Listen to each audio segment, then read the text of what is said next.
ফুল বানানোর খুব সহজ একটা পদ্ধতি। দেখুন, একটা গোল করলাম, গোলটাকে হাতের মাধ্যমেই গোল করে নিলাম দুটো আঙুলের চাপে। এবার এটাকে কাঁচির সাহায্যে কাজটা এমনি আপনি ছুরির মাধ্যমেও করতে পারেন।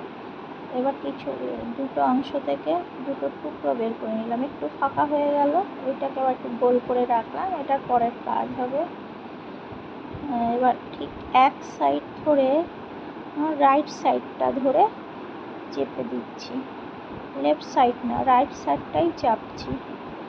লেফট সাইড যেমন আছে তেমন আছে, রাইট সাইড চেপে মাঝখানটা একটু চেপে এক সাইডে উঁচু করে দিলাম।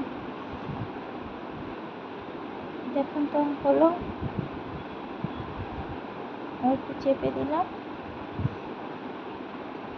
একটু সমান করে দিলাম, আবার একটুখানি মাঝখানটা চেপে